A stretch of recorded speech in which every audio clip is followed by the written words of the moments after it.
Shalom, shalom. As always, we want to give all praises, glory, and honor to YAHAWAH'S. I'm Captain Ra'am of YAHAWAH'S Camp, Raleigh, North Carolina.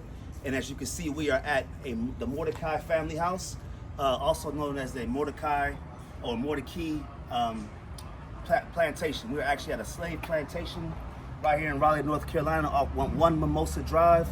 The goal is to just kind of go through and see these trees, the elements, the homes, the buildings, what they represent, the history behind it, and located right here in Raleigh. So one of the things that we're doing is, as a camp, we decided to come out and visit the places of our ancestors, the places that our people were held captive in bondage, and to just give a history, to show the trueness of it, the history of it, and what we need to do to stay away from it. So just stay tuned. We got a special treat for the brothers and sisters at home, and give all praises, glory, and honor to YAHAWAH'S for having us come out and have this opportunity. Stay tuned. We got something for you. Shalom. We are right here. This is the Mordecai, the big house, what they would call it, or the main house, the main home. This is where the master stayed. This is kind of the place where the people would come in as their main point of entrance. One of the things that Raleigh, so real history on this house is, and this whole plantation is owned and operated by Raleigh, North Carolina Parks and Recreation. And so what they've done is, you'll see around here, they've added more things, small details, but this home is the same home as it was in 1875. So this location and this house has been around since 1875.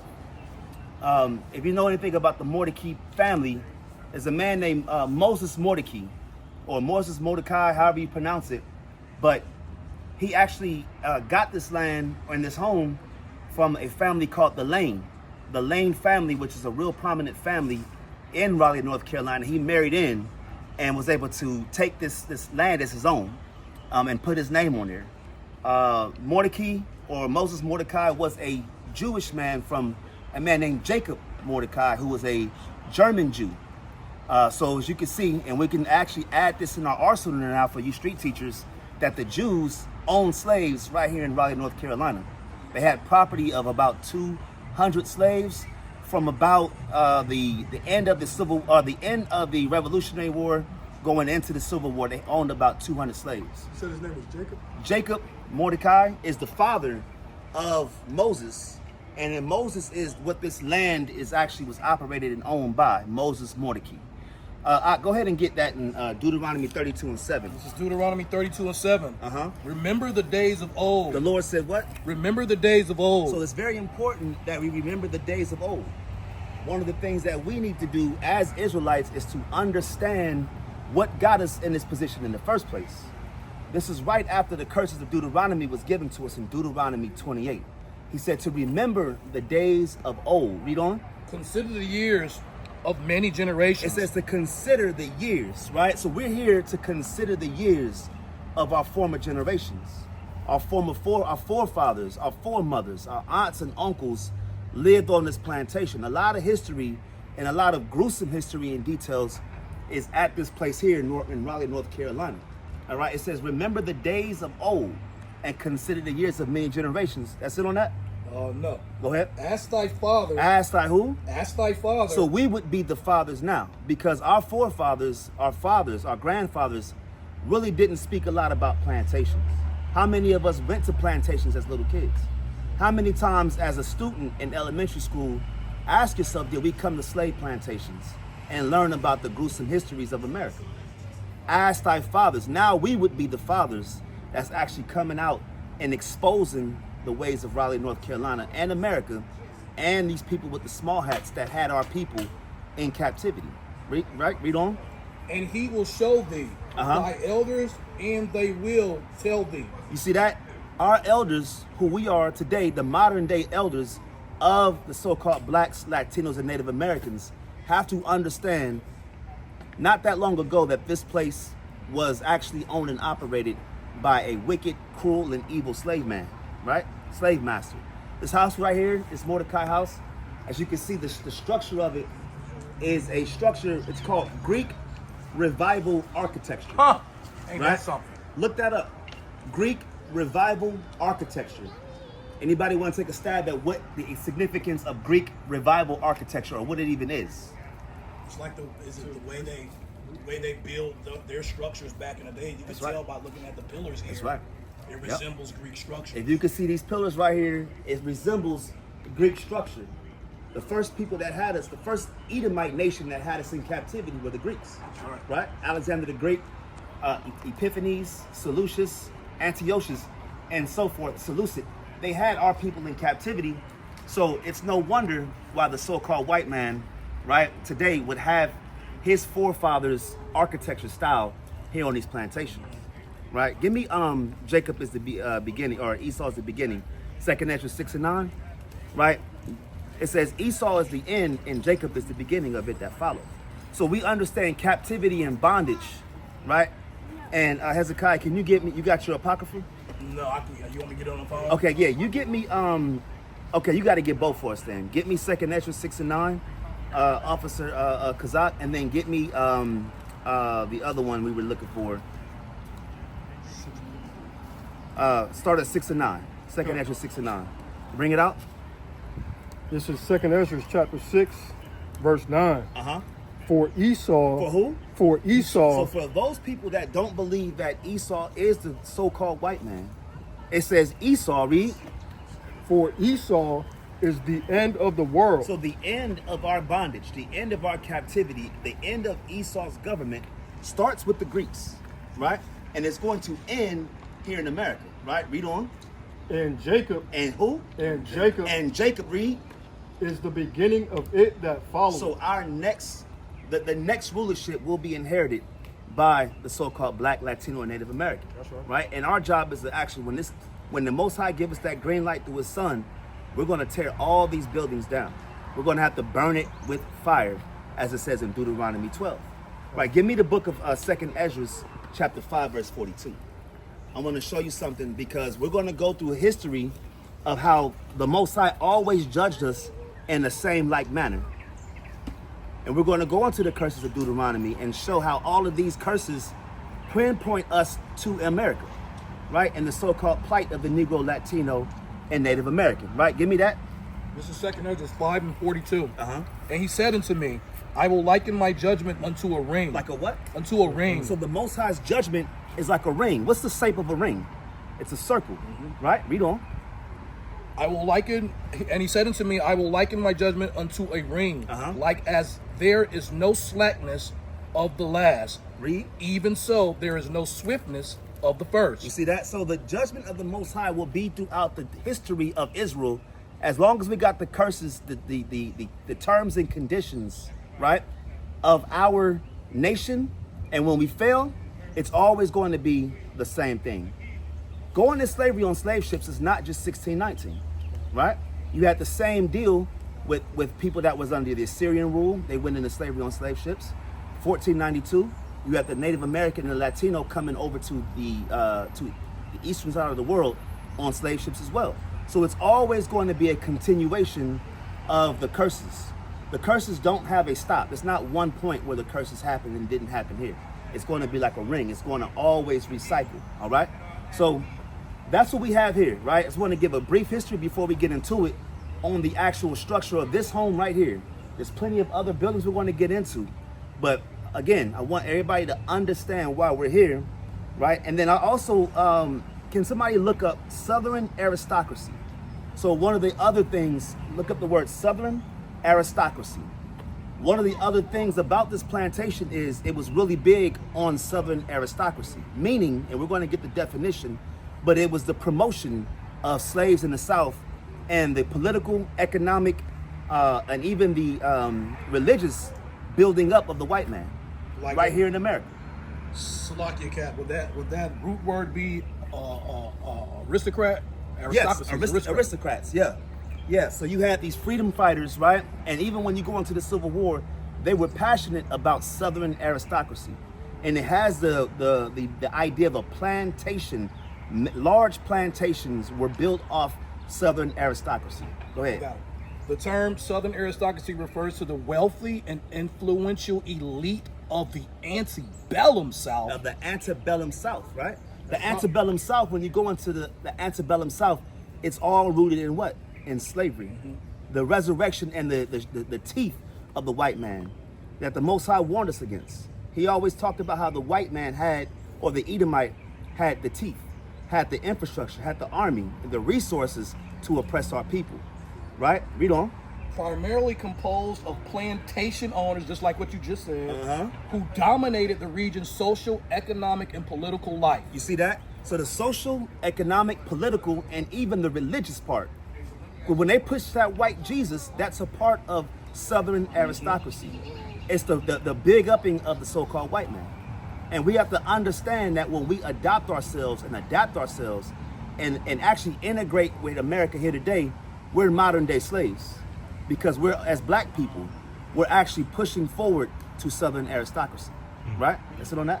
Oh, I got more. Go ahead. This elite group, often of English origin and with ties to the landed gentry of England, wielded significant power based on land ownership and the labor of enslaved people. You see that? So American pride, right, goes back to England. The idea of the English and the white man was to not only dominate this land like the brother was bringing out, but it was also to promote white power. So Southern aristocracy, and the daughter of Moses, her name is Ellen. Ellen Mordecai wrote books about white power and Southern aristocracy. So it's not just the white man, but it's that white woman that actually was promoting white power, right? So we got to understand that. So we're going to move on. I got the group behind us. So we're going to move on. We're going to go this way. So if y'all want to follow us, and then we'll continue to move on. Get that right there. And if you can feel the spirit of this place, right? If we can feel the spirit of this place, the eeriness. It's an eerie place, very quiet. It's almost like if the land can speak to us, right? And the heavy part about this is the land was always a spiritualness about our land. If you can get a shot of this field right here, these were fields that our people had to work. Now, you know, it just didn't stop at that gate. 1875, this whole place was one plantation. What's the number one crop here in North Carolina? Tobacco. Tobacco, right? So you had tobacco fields here. You had cotton fields here, right? You had different produces and foods that were grown here in America. And this whole land, right? This whole place was not only built by slave labor, but it was also upkept by slaves as well. So we built this land, and then we also had to keep this land maintenance. So when they say the black man is lazy, you talk about this. When they say that black woman is lazy, you don't do anything. We built this place for free. That's right. For nothing. Off the literal blood, sweat, and tears of our forefathers. Joel Lane is the man who built this house. So this Mordecai house was built by a man named Joel Lane. And if you can see these pillars again, you have that Greek architecture, right? Greek revival. And what's the root word of revival? To revive, right? So they're reviving their Greek philosophies. They're reviving to bring back, right? They're reviving or resuscitating the white man's dominance. Same thing Trump trying to do. The same thing Trump trying to do. And y'all told me that the white man is an Esau. They've been trying to do it. Look at the American dollar. Yep. See that? The American dollar. Look at the American coin, right? The silver coin has the kings of Edom on there. All right?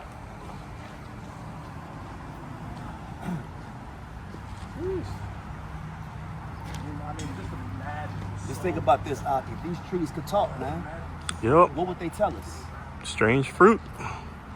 I mean, think about that, Aki. How many branches have our forefathers hung from? These are strong trees. How many branches have our forefathers was hung from on this land? And one thing that my red was telling me about the roots of the trees is trees grow different when blood's in the soil. If you look at the roots here at the bottom, you'll see these, it's called strange roots, right? Strange roots. Most trees go down. You see how the roots are different. That's the blood of our. That's a lot of blood. Matter of fact, give me somebody give me Numbers 35, 33. And these are precepts coming to the head right now. But when we talk about the land being defiled with the blood, right?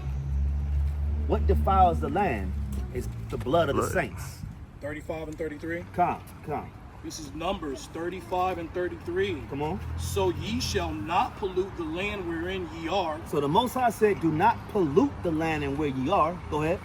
For blood. For what? For blood. For blood, read. It defileth the land. So the blood defiles the land. That's why the trees can't grow. That's why when you look at these strange roots, the trees don't have a way to really root because it's the blood of the saints that the Most High chose. Read on. So ye, I'm gonna start from the top. Go ahead. So ye shall not pollute the land wherein ye are, for blood it defileth the land, and the land cannot be cleansed of the blood that is shed therein, but by the blood of him that shed it. But the blood of him that shed it. So how do we re-cleanse this land? We're going to have to shed the blood of the people that first shed our blood, right? Yeah. That's how you purify the land. It's called justification. It's called revenge. The Most High is a vengeful God. All right. So if you see right here, you know it's a little quiet, but again, it's very loud. If you can spiritually be here, this is very loud, even though the land is quiet. It's very loud, meaning I'm able to spiritually discern the atrocities and the pain that been on this land over the last 300-400 years, right? And we all can feel that. Mm-hmm. We all can feel the spiritualness behind coming to this plantation. All right, let's read on. Let's move on.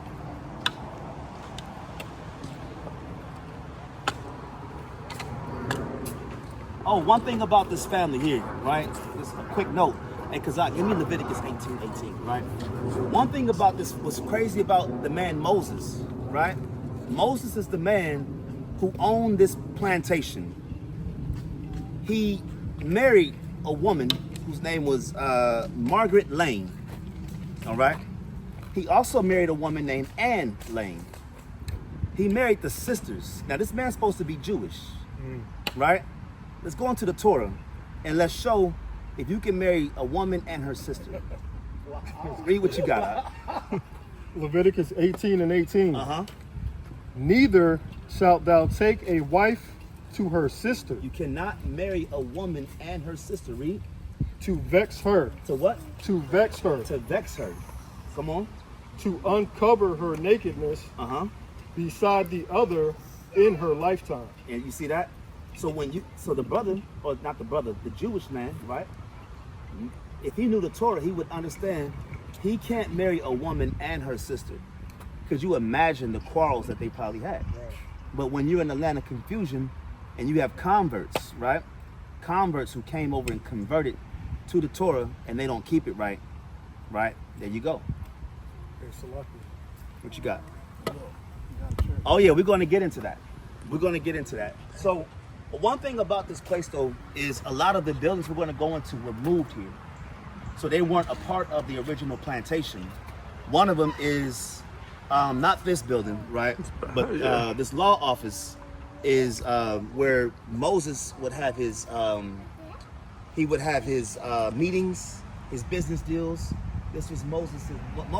Mordecai was a lawyer, for those that don't know. Go ahead. Is that the same as the Lane and Associates? Lane and Associates? That's probably a good point. Yeah. I just thought about That's probably a good point. There's a prominent family called Lane and Associates. They're a lawyer, a prominent family, a lawyer group. And there's probably a good connection with that here in Raleigh. But if you see right here, this is the Geo Badger Iredell attorneys at law. You can go in there.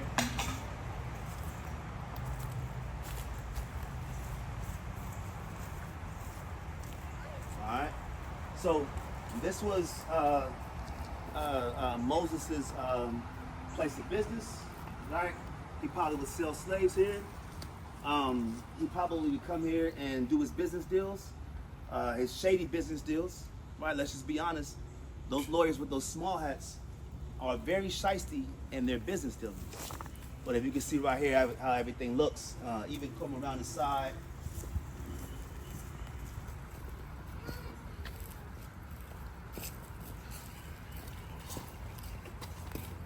All right.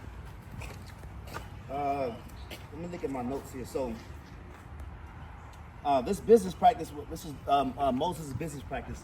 This right here is St. Mark's Chapel, built 1847. It was relocated here in 1979. St. Mark's Chapel, all right?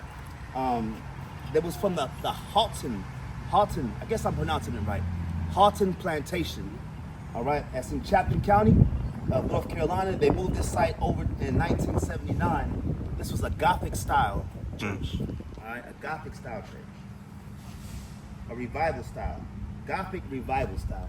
So there's that word again, right? Gothic revival. We had Greek revival. They're reviving the ways of their ancestors. All right. So that's the again. That's the St. Mark's Chapel. Again, we talked about how the aristocrat, Southern aristocracy. One of them was also religious. This is where they would teach white Jesus. This is where they would teach God loves everybody. They would whoop your behind right there on that field. And then tell you God loves everybody. Slaves, obey your masters, right? And one of the things that that they would promote is also a Trinitarian doctrine.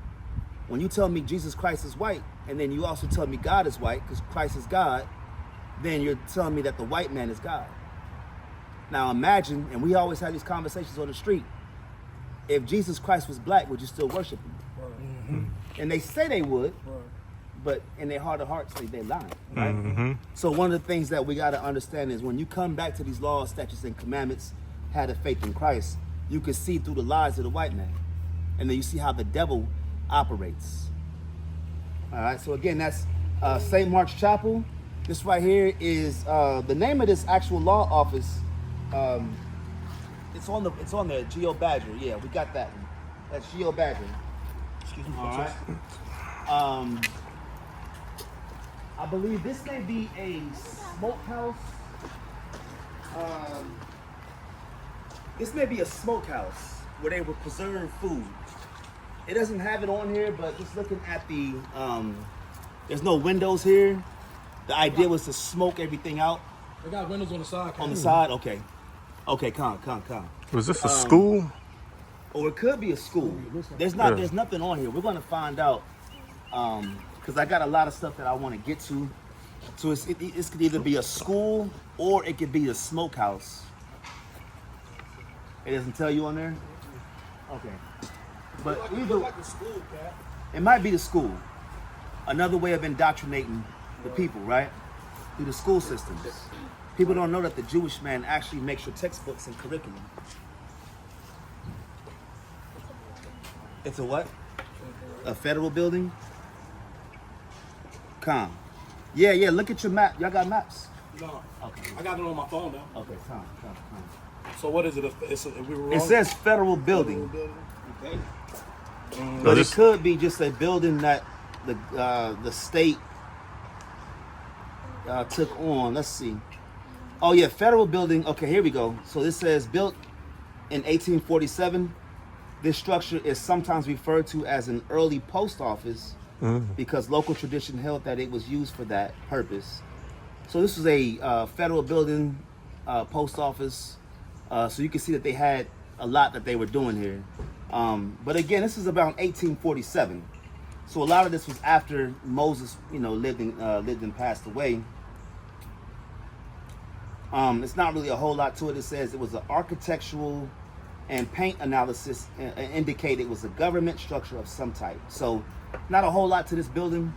One thing about this plantation is it was a buck breaking plantation, which you understand what buck breaking is. Wow.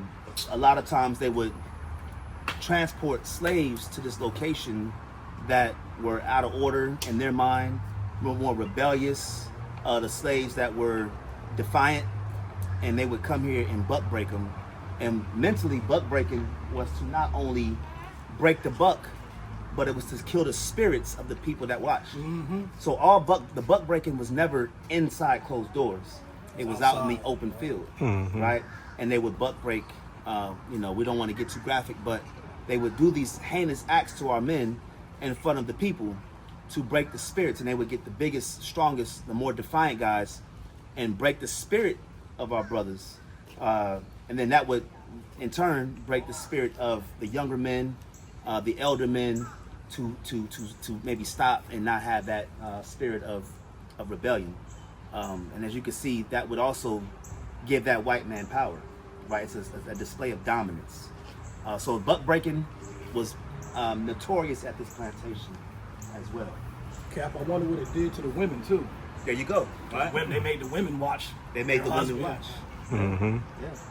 I mean, if you can imagine, one of the things, if you read Willie Lynch letters, right? One of the things that Willie Lynch was going into was dividing, right? It was about division. Willie Lynch letter was about division. What that did was it made the woman not respect the man, right? So as young boys grew up, the mother, whatever that woman did, she loved her son so much that she programmed her son to be inferior to the white man, to be inferior to the white people. And so the woman, because she saw her husband buck broke or hung from trees, right, castrated, whatever the case may be, she would teach her son, instill the fear of God from the white man into her son, so her son would grow up docile, weak, right, more of a subservient to his slave master. And that was psychological warfare, which is a part of Southern aristocracy, right? That whole thing goes into that. So just something to consider as we walk through here, the mentality of the white man, right? I highly recommend the Willie Lynch letters to be read. All right, so you can see we got bathrooms here. One thing about this place, also, so what the white man did was, what Esau's done is he made this place a monument for them. Let me ask y'all a question. Is Auschwitz still up as a monument? Yes. It is, right? But do people have weddings there? Do they celebrate their life and their pastimes there, right? It's there as a deterrent of what happened to the small hat. But what they have here is weddings. They have sightseeing. It's more of a museum of joy and festivities, not necessarily of shame. This is why it's upkept good, right? They do a lot to it. They keep these things. It's private. If I was the so-called white man, I would be ashamed to be here because it shows. Now, when they come around, they say, "But I had nothing to do with it." They take joy in their father's pastimes. They take joy in what their forefathers have done, because if they didn't, this place would be decimated, right? How many times you messed up and you wanted to, like you see right here, right? How many times have you messed up and you tried to cover your mess ups, not expose them, and have weddings and receptions here? That's what this place is about. And that's the mindset of Esau today. All right? So this house right here, if you look at this house, this is the birthplace of Andrew Jackson, the 17th president of the United States. This is another place. This is another home. Say that again. Is it Johnson or Jackson? Johnson. Andrew, what's that? Andrew Johnson. Yeah, not Jackson. Andrew Johnson, right? This is a place, this is a home that was moved here. This wasn't the place, he wasn't born on Mordecai. He was actually born on Fayetteville Street, downtown Raleigh. I think it's Castle's Inn. It was a place called Castle's Inn. Behind Castle's Inn on Fayetteville Street is the birthplace of Andrew Johnson. But if you can see, they actually moved this here. So what Esau did was he took all of his artifacts, his precious artifacts, and collected them here. All right?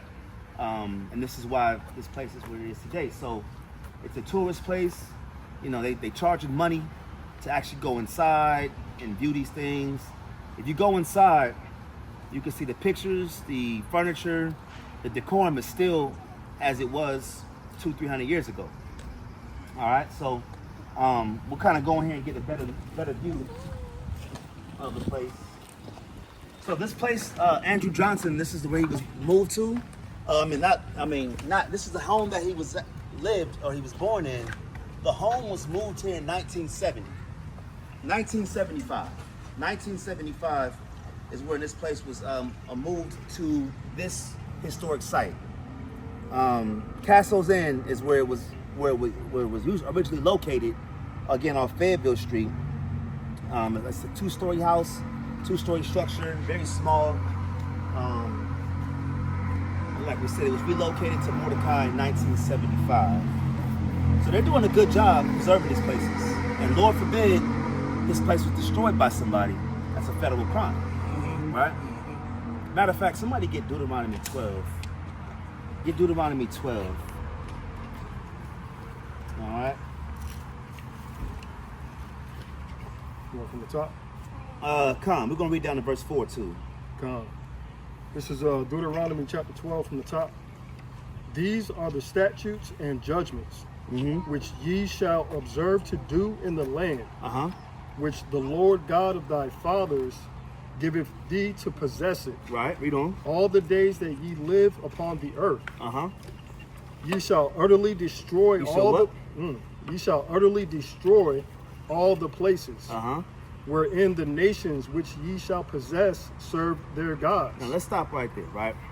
The Most High wants us to destroy, not only, and it's going to give you a list of the things he wants us to destroy, but when the Most High gives us that green light, a lot of these places won't be up anymore. Right.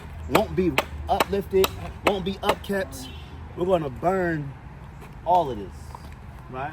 This won't be no more when the Most High gives us that green light. Right? Read. You shall utterly destroy all the places. Oh, you good. Wherein the nations which ye shall possess serve their gods. Read. Upon the high mountains. And that church right there, that's where they serve that white Jesus, right? That's going to have to go. Right? Read. And upon the hills. And under every green tree. Read. And ye shall overthrow their altars. Their altars. Their altars can also not only be just the churches, but also that big house, right? Their gardens, the quarters that they had us in, their law offices, their post offices, right? Read. And break their pillars. And break their what? Their pillars. Didn't we just read? Didn't we just see the pillars? That's right. At the man house? That's right. The white man has always had the idea of putting pillars up, right? Read. What did Samson destroy? When he destroyed, he had the pillars. Right? He destroyed them. All right, read. And burn their groves with fire. And we're going to burn their groves, their fields with fire. That's the purification element. Right? Finish that out. And ye shall hew down the graven images. And that's that cross right there. Right. We're going to have to hew down their graven images. People don't understand how crazy that cross is. That's crazy. That cross represents, that's a stake in an altar that the white man had the Messiah on, right? And when that Messiah, when our Messiah hung from the cross, right, it was actually a monument of them glorifying their atrocity. When they put our brother up there, who was a black man, right? Jesus Christ was a black man, and they hung that brother. The scripture says, whom you what? Slew and hung on a tree. Right. How does the black man die? Right? They put him on trees and they hang him. That's right. That's right. Right? Finish that up. And ye shall hew down the graven images of their gods. Of their gods, read.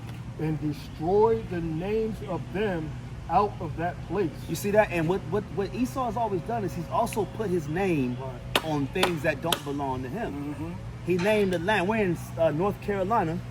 For who? Caroline. You got Maryland, right? You got Maryland, right? You got all these different names, and the scriptures tell you that they named the lands after them. So we got to blot their names out. That's right. America won't be America much longer. It won't be called the Gulf of America much longer. Right? You see how Trump named it the Gulf of America. They named their lands after them. The things that they stole was named after them. Mordecai will also be destroyed as well through the spirit of YAHAWAH'S. Go ahead. And we stay in the city of Raleigh. Sir Walter Raleigh. There you go. Right? They named the streets after them. They named everything after them. Yeah. Washington, D.C. After George Washington. Right? The state of Washington. So we got to think about these things how we're still in Esau's kingdom. Go ahead. Hey, that's Baruch 3 and 8. Baruch 3 and 8. Somebody Yeah. go ahead and bring that up. And we just in the spirit, you know. We just in the spirit, and we gonna speak loud on this. We're gonna speak loud. I know, you know, Esau's watching and listening. They wondering what we're doing here, but what we're doing is we're prophesying against this place. That's right. Right? Every time we go out there and we teach, we put a curse on these places. That's right. And these grounds where our people were cursed. Go ahead. This is Baruch chapter 3, verse 8. Behold, we are yet this day in our captivity. we are yet this day in our captivity. The Lord's judgment is like a ring.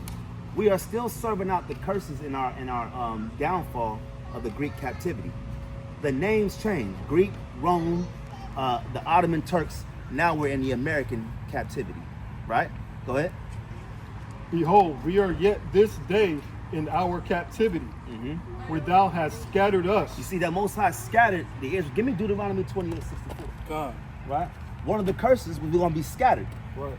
That was one of the curses. Read it again from the top, King. Behold, we are yet this day in our captivity, where thou hast scattered us. Read. For a reproach. For a reproach, come on. And a curse. And a curse. This whole land is cursed. We were cursed to work for free so that these people can walk by and enjoy their pastime. And that's only because, start at verse 15. 28:15? Yeah, we're going to educate our people, right? And when you are home watching, we're going to educate our people on why Mordecai is up today and it was a slave plantation, right? Get verse 15. This is Deuteronomy 28:15. But it shall come to pass, Come on. if thou wilt not hearken unto the voice of the Lord thy God. So we became a reproach in Baruch 3 and 8 and throughout the history of time because we disobeyed the laws of God. And our people get mad at us for trying to correct our people, trying to get us up out of captivity, right? Go ahead.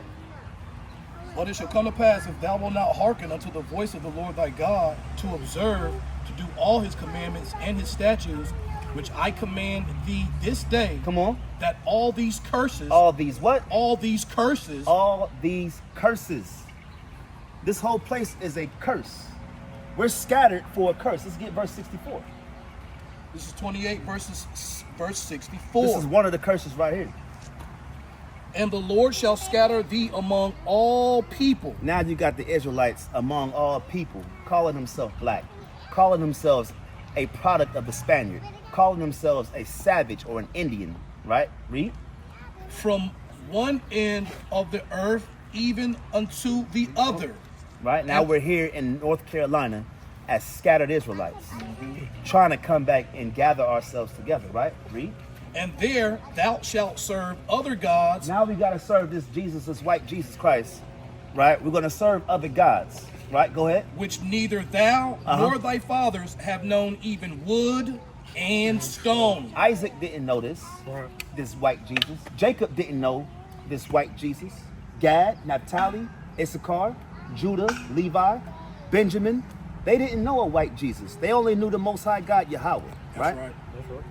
Now we got to worship the white man, and we got to cross the street and stand inside the street when they walk through, bow our heads.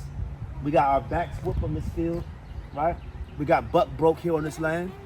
Our foremothers and forefathers were raped, hung, and murdered, right? And that's why we started off by saying, what? Remember the days of old, all right? So let's go ahead and move on. All right, let's move on.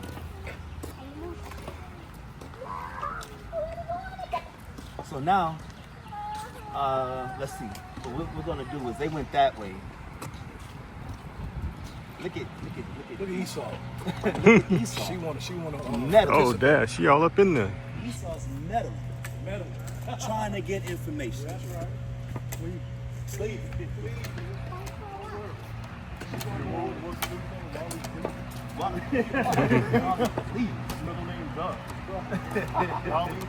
So if you can see right here, this is a garden, right?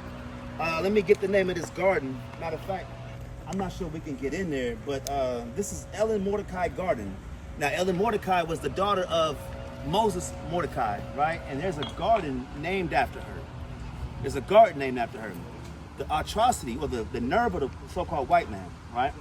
To keep the names preserved as like again, one of the things that is my pet peeve is that there is no remorse. Right. They Right. don't feel bad. Right. As a matter of fact, they exemplify this plantation. Let's show you what we did. This plantation housed and killed hundreds of slaves, right? Sold slaves. They're proud of it.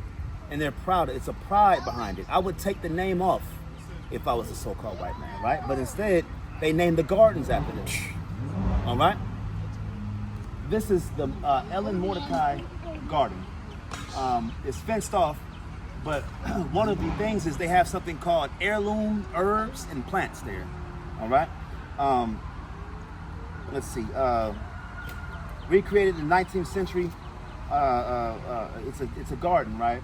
So they had to. Of course, this is not the original garden, but they had to recreate it. Go ahead. So like Captain Shoe was waving us over there. It's all- Okay. All right. Let's go over there, and we're gonna get with the other crew. We're gonna walk up here.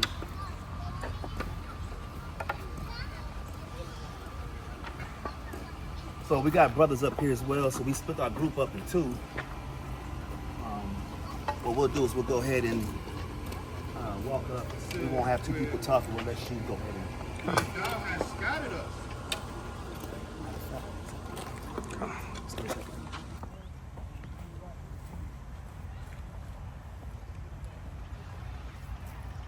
So as you can see right here, this is the Ellen Mordecai Garden.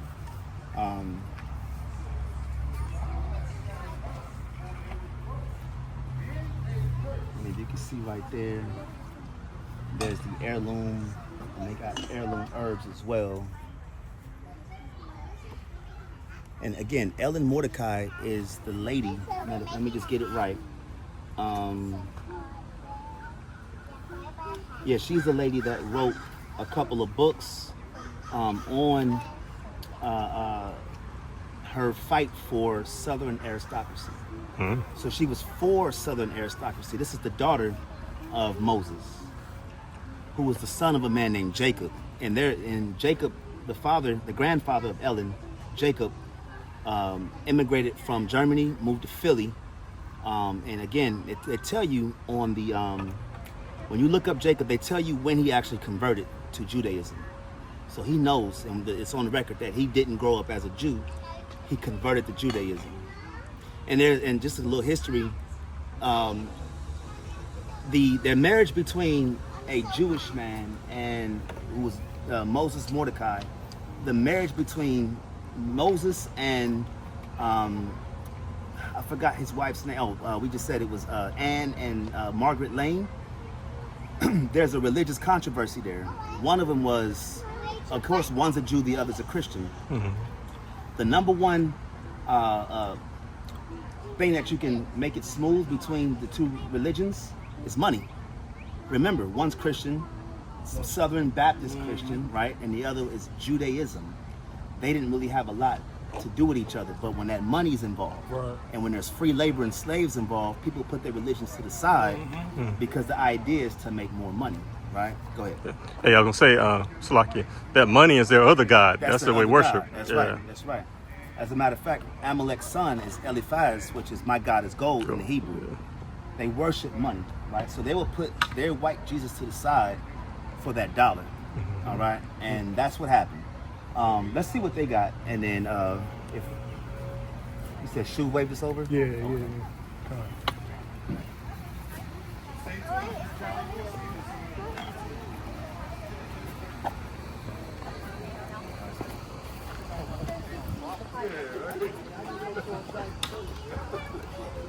You know, hey, so Hey, look, man, y'all man, boys believe in the Bible, man? all praise to YAHAWAH'S.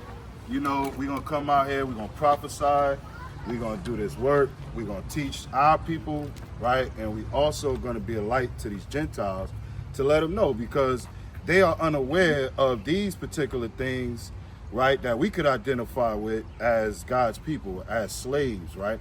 They can't identify with it, but we still got to tell them the truth, because we went through it and we're coming out of it, but they got to go through this. You see what I'm saying? They have to go through what we went through. So it's only right that we have to be that light to them, to teach them everything they don't know about going through slavery. right? So we could teach them how to pick cotton in 100-degree weather. You know what I'm saying? We could show them how they gonna survive on that day, right? Right? You know what I mean? So all praise to Yahweh Shem Yahshua. That's what that was. And that lady, she got a little piece of history that she never heard before, right? All right, so as y'all can see, the captain was educating the Shedemite, so-called white woman, right? Educating her on, and you know, we can have conversations with the heathens without yelling down their throat. What we can do is I always say that sword cut better when it's sincere, not when it's just, you know, rah, rah, rah. If you make it sincere, it's stick in their brain, right? Read what you got. Deuteronomy, we're going again through the curses of Deuteronomy. One of the curses is right here, Deuteronomy 28 and 65. Con, this is Deuteronomy 28:65. And among these nations shalt thou find no ease. So the scripture says, among the nations where the Most High was going to send us, there will be found no ease. Read. Neither shall the sole of thy foot have rest. You see that? So our brothers running through this land, our sisters running through this land, our children running for their life in this land, right? Go ahead. But the Lord shall give thee there a trembling heart. A what? A trembling heart. Now we had a fearful heart, right? When they beat that white Jesus, they changed your native tongue, and that was the early slaves. By the time you at this point, because them early slaves were 16, 19. 200 years later, man, them slaves wasn't really on that type of time. We were already broken in and domesticated, right? So that trembling of the heart still was there, but they didn't have to have, a lot of the times these plantations would have 40, 50, 60 slaves and maybe 3 or 4 men, white men. How they control us? They controlled us because of the mind. So when we say slavery is in the mind, for a plantation to have 3 or 4 overseers and 40, 50 men, that's a slavery in the mind. It's like a job site now. It's a job site. So when we say you in the modern day slavery, a lot of guys say I'm on the plantation. Right. This is what we mean. It's modern day slavery. Right? Go ahead. But the Lord shall give thee there a trembling heart, and failing of eyes, and sorrow of mind. You see that? The sorrow of the mind is the sorrow of the heart. Lahab is the Hebrew word for mind. So your heart, the lahab is for your heart, but it's really talking about your mind. So I'm sorrowful in my mind. Imagine someone taking my children and selling them down to Georgia, Alabama, Mississippi, right?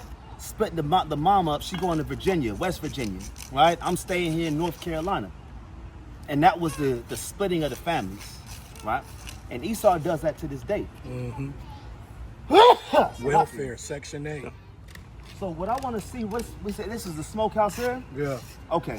Yeah. This right here is our smokehouse, and it was preserved for meat, right? They would smoke the meats.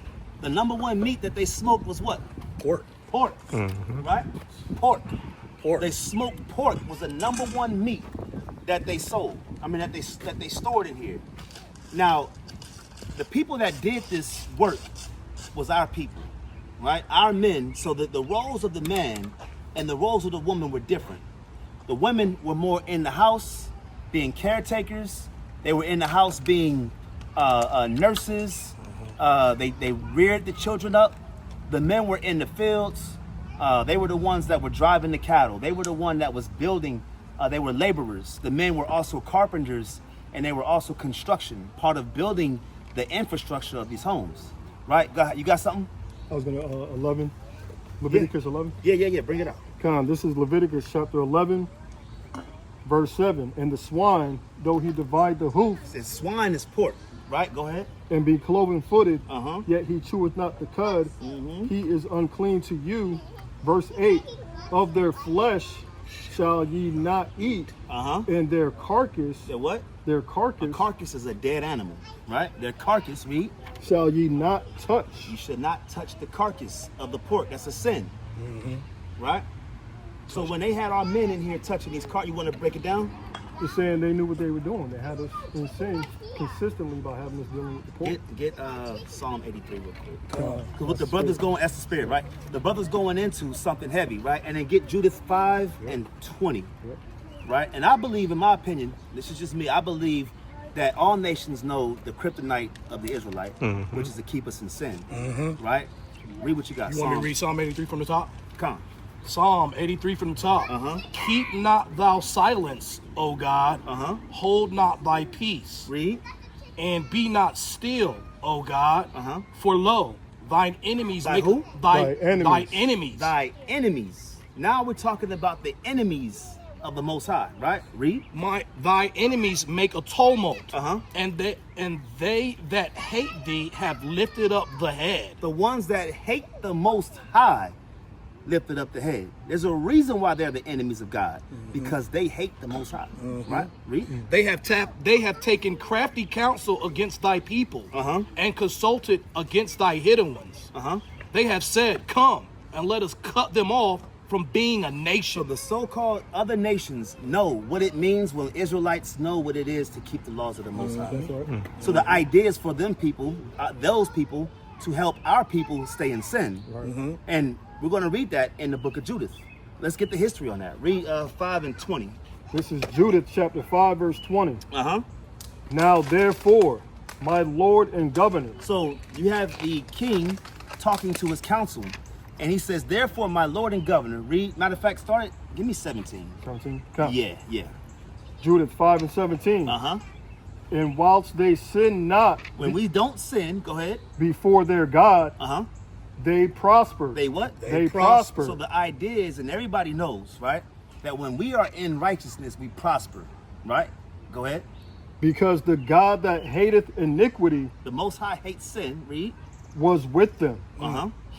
But But, read, when they departed from the way which he appointed them, come on. they were destroyed. They were what? They were What destroyed. does pork do? They were So destroyed. when we out here packing pork in smokehouses, that was a way for us to stay in sin. They know that, right? Read. They were destroyed in many battles very sore. And every battle, when they took us on those slave ships, 1619, 1492, right, in the 1500s, we were destroyed in the battles. We fought back, but we didn't win. That musket, that Gatling gun was the main way that they had us in slavery.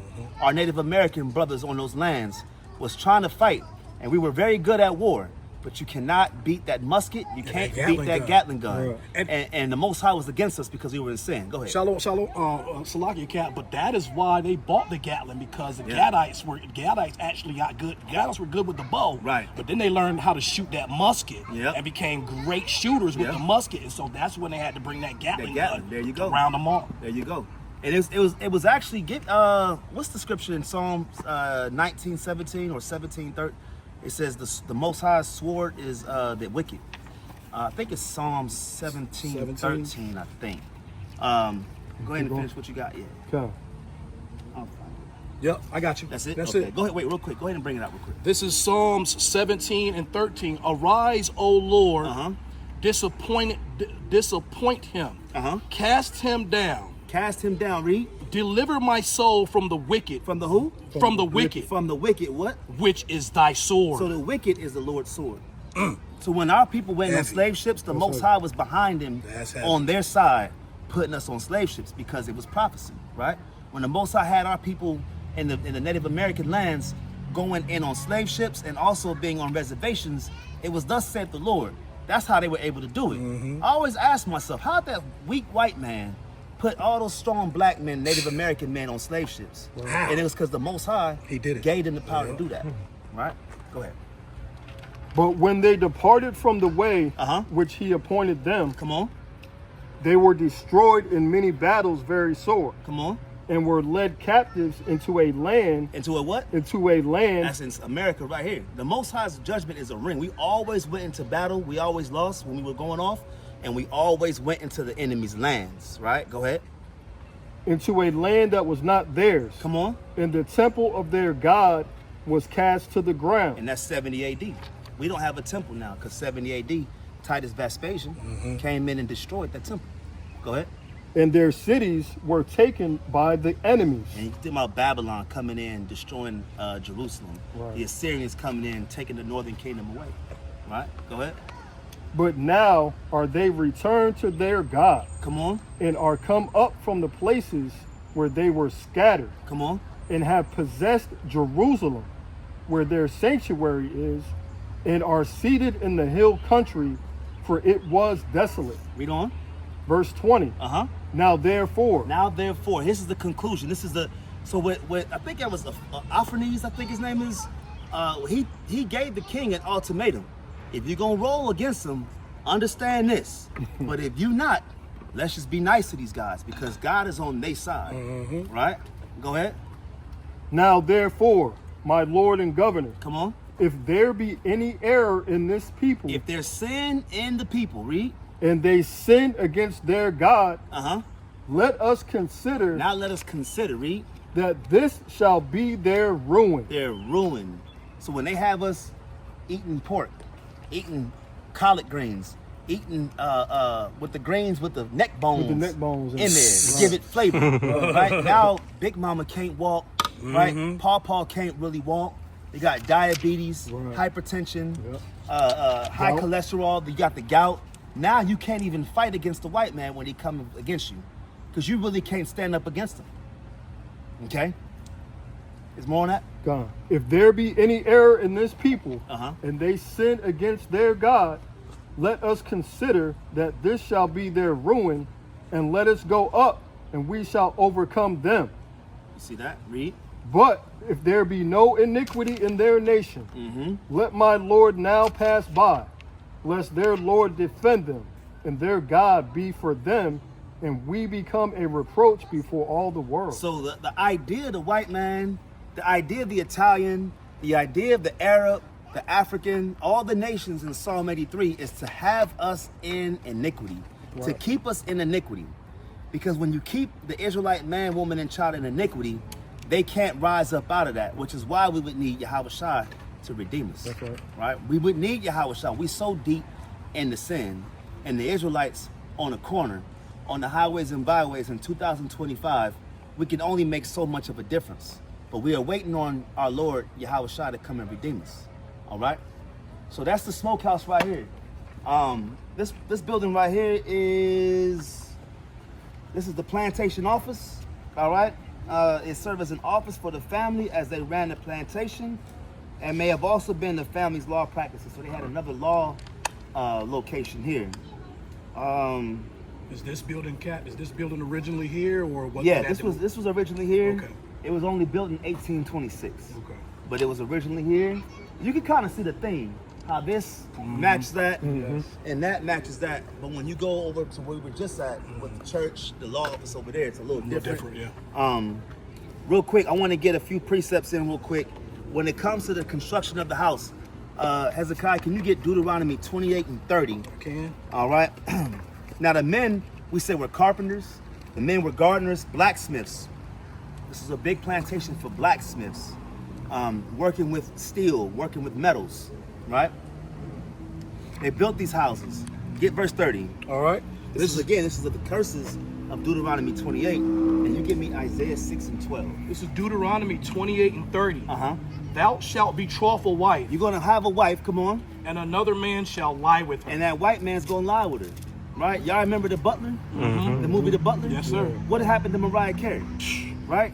David Banner, his character was pissed off because the white man took her into the house, and the whole field heard it, right? They heard the act happening, right? Wow. You're gonna betroth a wife. That happened on every plantation. That's why the scripture says, lest there be any fornicator as Esau, right? Read. Thou shalt betroth a wife, and another man shall lie with her. And another man shall lie. That's adultery. Go ahead. Thou shalt build a house. You're gonna build a what? Build a house. You're gonna build a house, read. And thou shalt not dwell therein. And you're not gonna dwell in that house. Go ahead. Thou shalt plant a vineyard. You're gonna plant a vineyard. Look behind you. Look at that vineyard. Right? You're gonna plant a vineyard. And look who's in the vineyard. Right? Go ahead. Thou shalt plant a vineyard, and shall not gather the grapes thereof. And you're not gonna enjoy the fruits of the labors. Right? You're not gonna enjoy the fruits of the labors. If you ever pick grapes, man, there's thorns on there. Right? Yep. You pick those grapes, there's thorns on there. These are deterrents. And you have to pick a certain amount of grapes. I was just watching 12 Years a Slave. Y'all remember Patsy? Yeah, brutal movie. 500 pounds a day of cotton she was picking, right? That's how they measured the strength of a man you pick 100-something pounds, they say he ain't even the average man. You're not even the average man, but the scripture says that we are gods on this earth. That's right. But how are you not an average man because the white man said you didn't pick 100-something pounds a day? Patsy picked 500 pounds, and she still didn't get what she wanted, right? They used her up and then abused her. She was a woman. And she was a woman, right? Her life, and imagine how many millions and millions of our brothers was like Patsy and sisters was like Patsy, right? Read that last part again. And Salakia, thou shalt plant a vineyard. You're going to plant vineyards, man, right? Read. And shall not gather the grapes thereof. You're going to pick the grapes, but you can't enjoy the wine of those grapes, right? Go ahead. Thine, Salakia, thine ox shall be slain before thine eyes, and thou shalt not eat thereof. You can't even enjoy the fruits or the food that you kill, right? Matter of fact, I believe the kitchen, I wonder if this is the kitchen right here. When I was doing the research, I believe that's Allen Kitchen. This right here is called Allen Kitchen, this white building. One of the things that I looked at was they separated the home from the kitchen. Because if that caught on fire, the home would catch on fire. And this is an 18th, 19th century style of home where the kitchen was separated from the big house. So our women would actually work in this kitchen, and I believe when you go that way, behind the kitchen were the slave quarters. So the slaves lived behind the kitchen. So what separated the big house from the slaves was Allen Kitchen. So when they would kill that ox and eat the food of that ox, the food was cooked in there. That pork in this smokehouse was cooked right here, but you didn't eat it. They gave you that pork, but you couldn't get the good food. The good food, ox, yeah, cow. They couldn't get that cow, right? So that's why I said that ox would be slain, all right? Yeah, wait for yours. Okay. Go ahead and get yours first. God. This is Jeremiah chapter 6 and verse 12. And their houses. And their what? And their houses. And their houses, go ahead. Should be turned unto others. And to others, go ahead. With their fields and wives together. With the fields and wives together. The overthrowing of land. That's the Gadites. This was Gadite land originally, right? So their houses, the lands, the fields were going to be turned to other people. Go ahead. For I will stretch out my hand upon the inhabitants of the land, saith the Lord. Saith the Most High. All right, let's get 8 and 10. God. And Jeremiah then, 8 verse 10. Come on. Therefore will I give their wives unto others. Their wives are going to be given to others. 45, 55, 65, 75 sold, right? Go back and watch the movie Birth of a Nation. Right? How the brother found his wife. She was being sold on the auction block. And if you saw those slave owners and the mindset and what they had in mind for our young sister, right? And that's what they showed, but you know that was going on all the time. Right? Go ahead.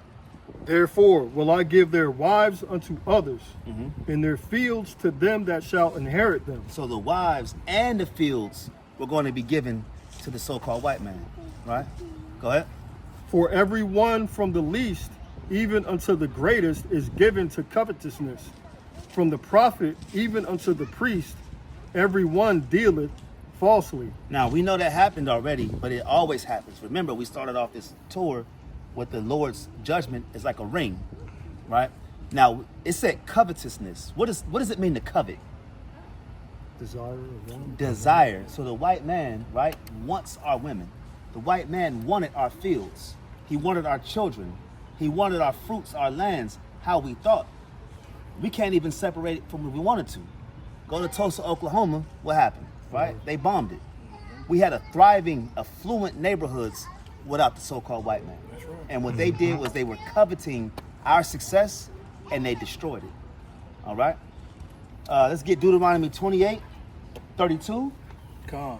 All right, go ahead. This is Deuteronomy 28 and 32. Thy sons and thy daughters shall be given unto another people. Go ahead. And thine eyes shall look and fail with longing for them all the day long. You see that? So our families were going to be split up.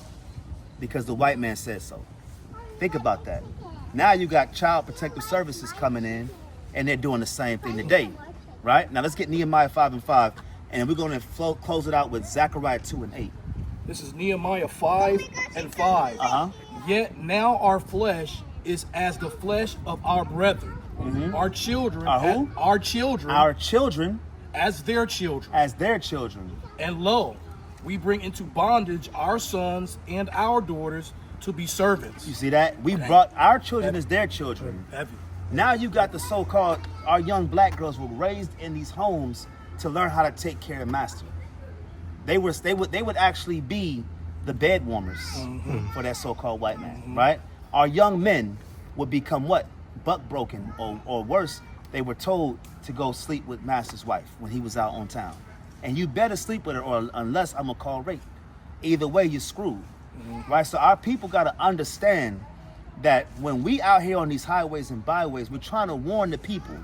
When we come out here and we teach our people to separate from the ways of America, right? To come back to our nationality, to come back to who we are, is only for our own good, for us to rise up in power.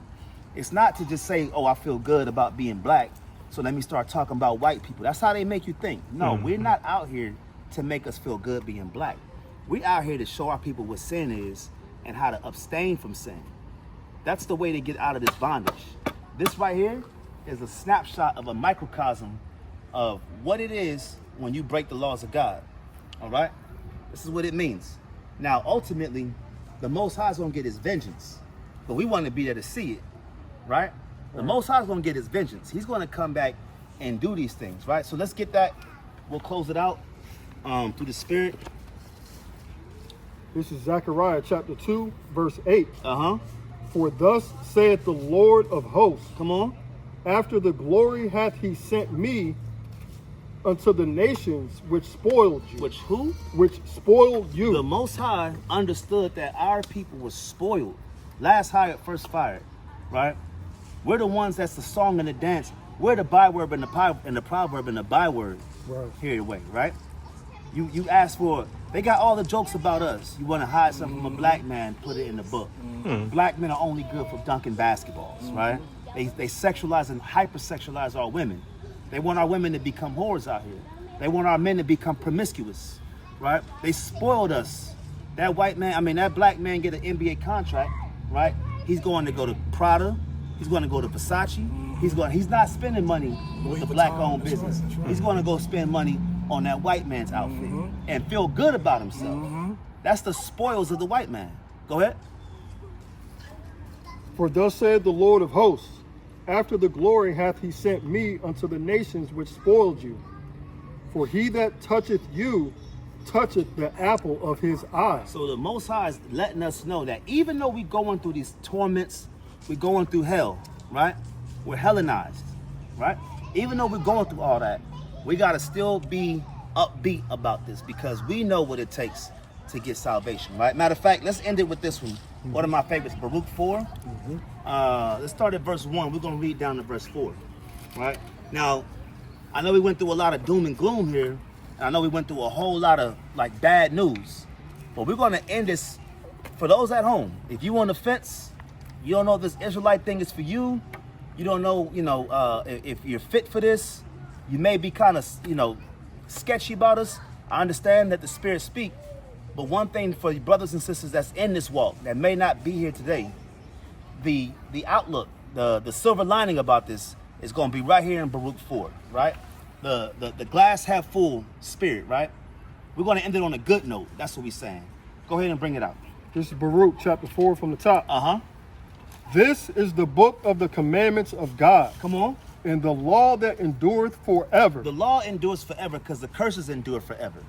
We're still getting cursed by not keeping the law, so the law endures forever. That's for you Christians that say the law is done away with. Why are we still getting cursed if the law is done away with? What got us in this curse was we broke the law. What's going to get us out this curse is if we keep the law. All right? Okay, go ahead.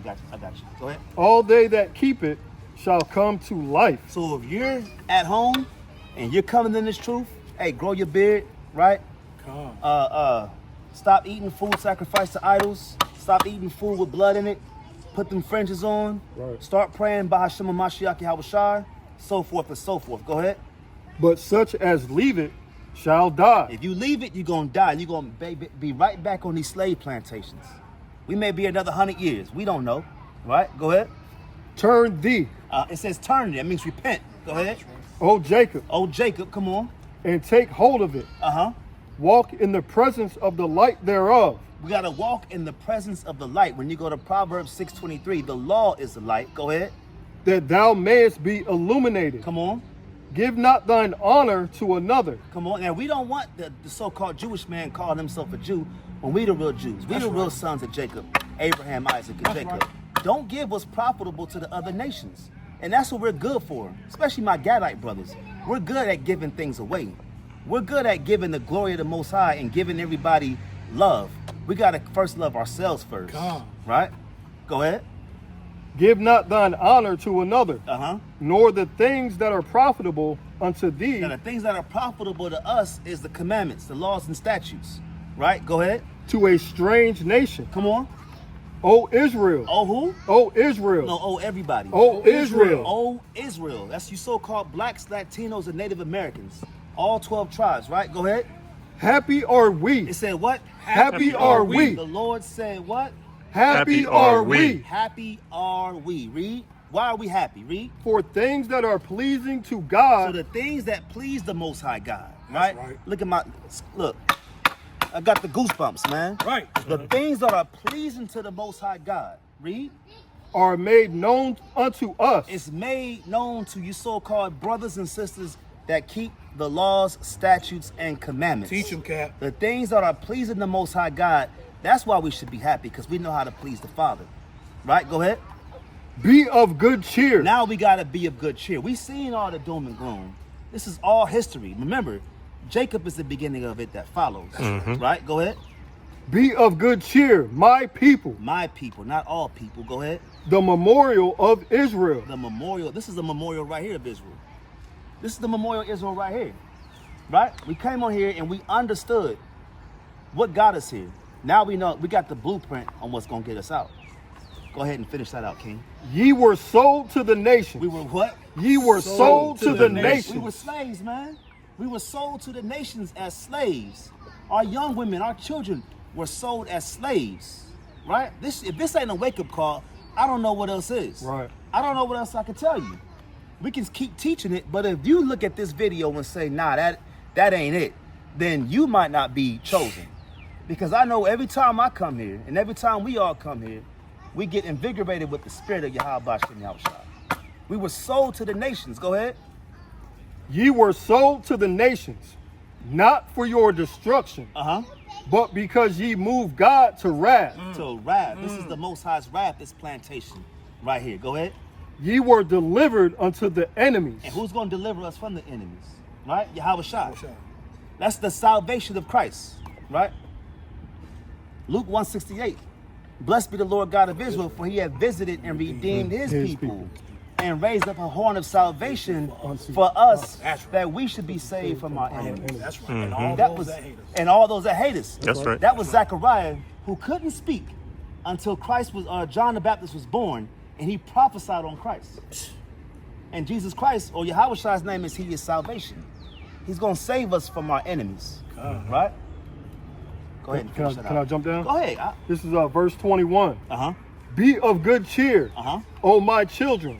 Cry unto the Lord, That means to pray to the Most High, right? Read. and he shall deliver you from the power and hand of the enemies. From the enemies. That's salvation.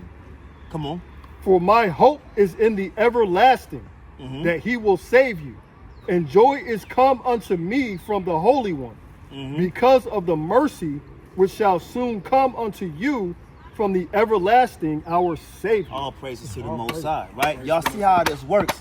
We started off giving y'all the information, and if your spirit bear witness and it resonates with this, you would understand that all this that we showed, it's not that big, it's only a block long, but a lot of history, a lot of prophecy happened on this field, happened on this plantation. All right, go ahead and get your precept, King. This is Revelations 2:25. but that which ye have already hold fast till I come. Come on. And he that overcometh and keepeth my works until the end. Now let's stop right there, right? We're going to start over because it also said, hold that which you have. That's the law. That's right. We know how to keep the commandments here in Babylon. Right. We know how to keep our Sabbath days. We know how to keep new moons, feast days, right? We got Pentecost coming in tonight. We're doing the things that we can. We got the fringes. Brothers got the beards. Our sisters got on modest apparel, right? We're raising our children up to keep the commandments, right? The brother got the fringes on, right? Hold fast till I come. This is the words of Christ.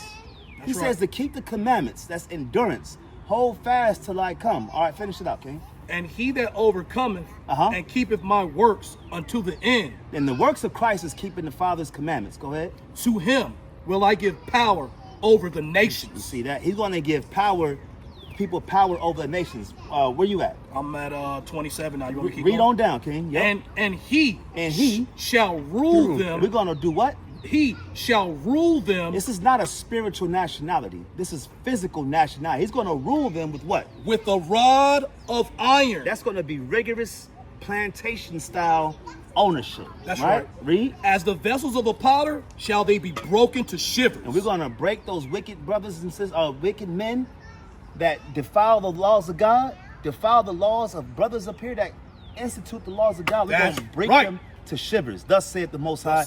Thus saith YAHAWAH'S. Right? That's it on that? That's it on that. Anybody got anything they want to add? All right. Hey, well, look. That's mighty. Hey, as y'all can see, man, we at the end of this thing. It didn't take long, but hopefully it was some edification. I want to thank the brothers that came out here and read. I want to thank the people that watched the video. It's going to come out soon. Hey, please like, subscribe, to share this video to brothers and sisters. I don't care what camp you with. I don't care what congregation you with. This right here is a mighty, mighty work, and I highly, highly encourage other organizations to go out to plantations, go back and go see the histories of our people, because there's something spiritual about coming out here and feeling this the sadness of this place. This is a sad place, man. But you know what? Happy are we because we keep the commandments. With that, man, hey, look, I'm Captain Ma'am. I got the brothers here. It was a pleasure doing this work. I want to give all praises, glory, and honor to Yahweh, YAHAWAH'S. Till next time, Shalom. Shalom.